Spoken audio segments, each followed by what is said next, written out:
Welcome to another day of Bhagavad Gita Sadhana, day 107. Wow. We are continuing to explore the whole idea of what is your path through life, your path to growth. And today we're focusing on chapter 7 of the Bhagavad Gita. Now, the more I read this wonderful work, the more I realize how well planned and executed it was, because each chapter really leads into the next and reinforces themes throughout the whole of the book.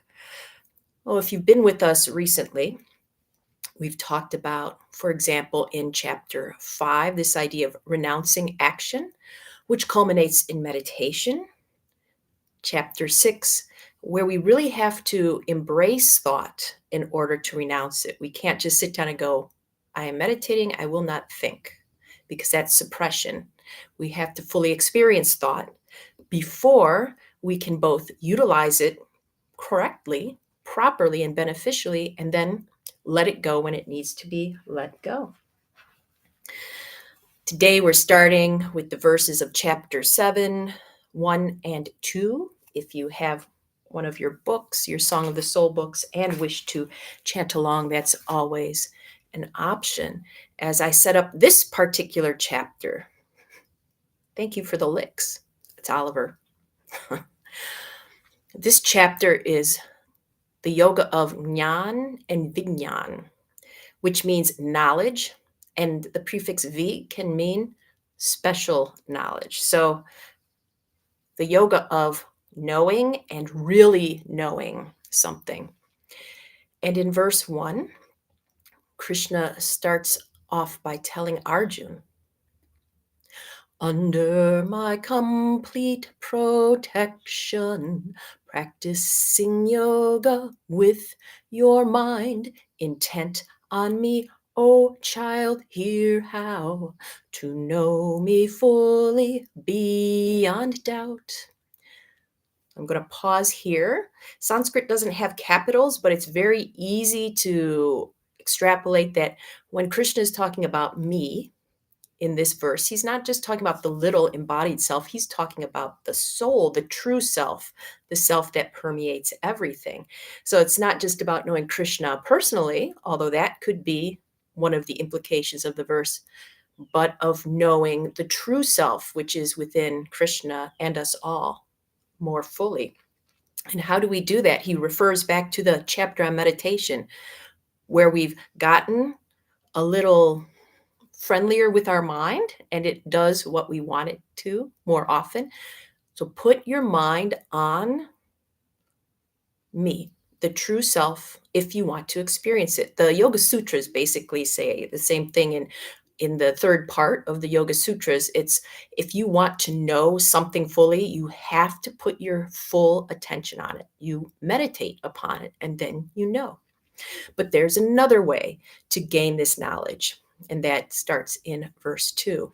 And Krishna says, to you I will grant both knowledge and the direct experience of my true self. When you know this, there is nothing else to be known. Well, Krishna is going to explain about the soul. He actually has been since about chapter 2, and then grant Arjuna direct experience. And it's true, if we have a theoretical understanding about something and an experiential understanding about it, what more is there for us to know about something, a person, an item, a situation? This is extremely important because, especially in the West, many of us value theoretical knowledge even higher, more highly than experiential knowledge. I think of going to the doctor, for example. And when I talk about my experience, that's not valued nearly as much as, say, the numbers that come back from my blood work or other tests, which is really a shame. And many of us may feel that way. But just in our daily lives, for example, the first time I went to India, I had read about India. I knew people who had been to India and who had told me about India, especially the one person who said, there's the rest of the world and then there's India. So I was like, I am fully prepared. I understand what I'm getting into. And then I stepped off the plane and I went, oh no, I had theoretical knowledge, but that did not translate. I had to be there directly. And I experienced kind of the same thing from one of my tour guides. And I talked to him about, he works exclusively with Westerners coming over, especially people from the United States.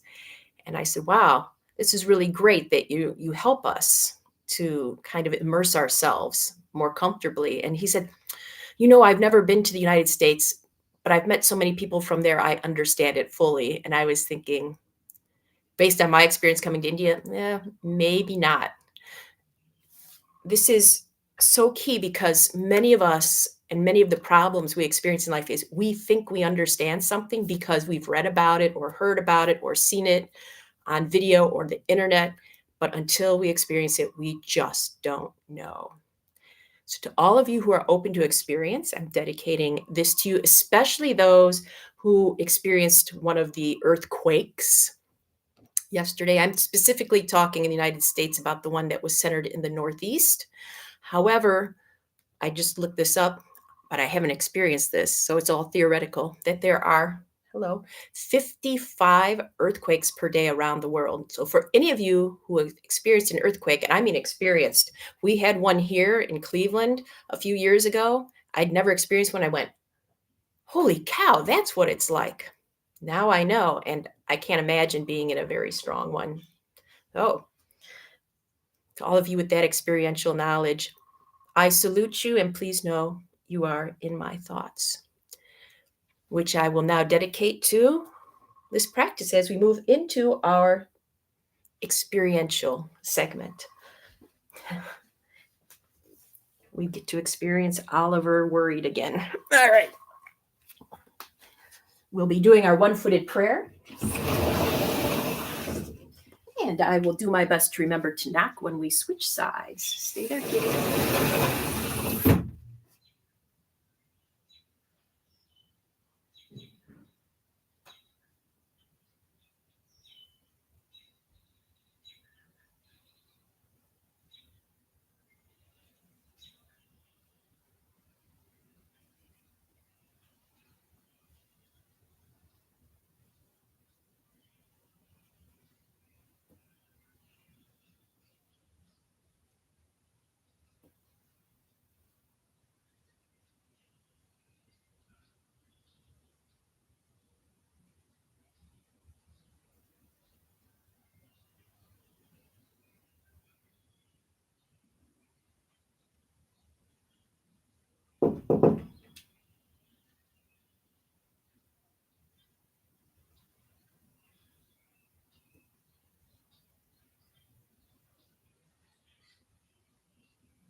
Okay, time for us to sit.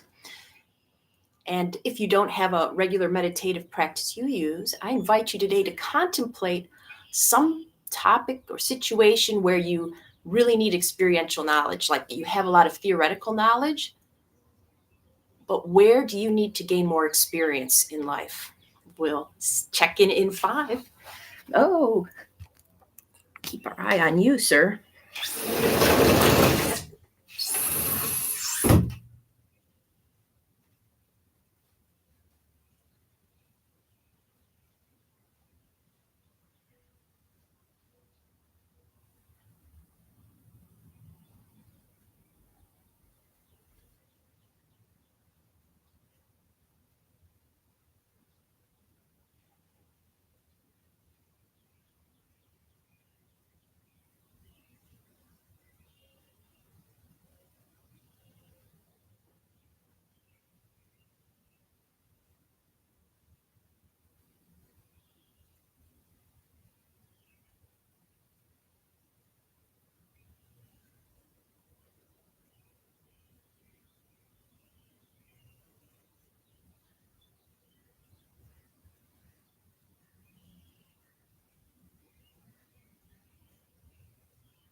Welcome back.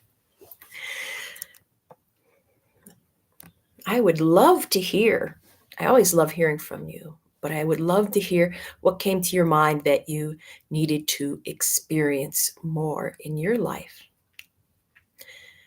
I hope I have the wonderful experience of being with you tomorrow. He's telling me it's time to go. So it must be time to go.